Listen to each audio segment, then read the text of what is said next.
Okay, so I just couldn't help myself, and I ended up fucking with this some more tonight. All right, so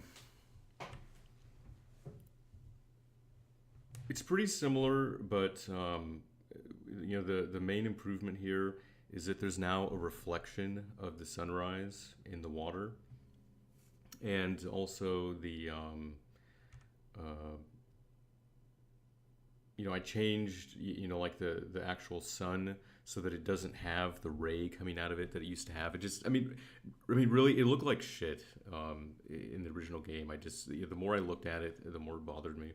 So you can see that we kind of have this reflection of the sunrise sort of fading in as we get closer to it.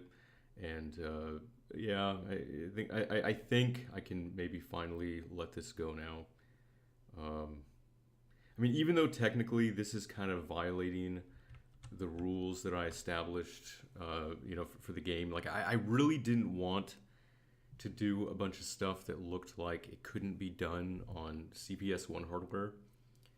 But there's really no other way to solve this while still having moving water.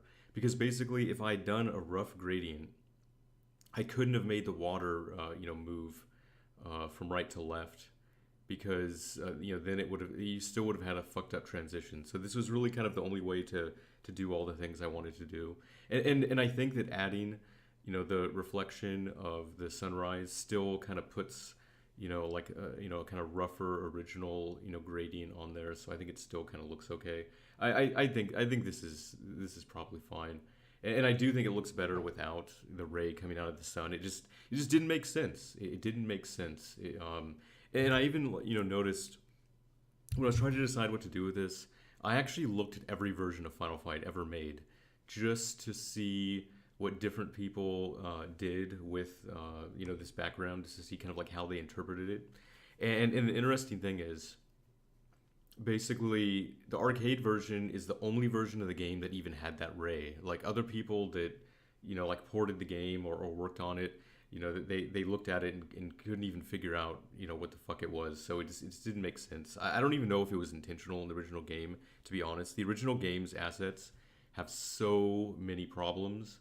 I really don't know if it was even intentional. I mean, it could just be like they were originally going to have like multiple rays coming out of the sun, but then realized that something didn't work right and then left. I mean, who knows? I mean, the assets in the original are just a complete mess.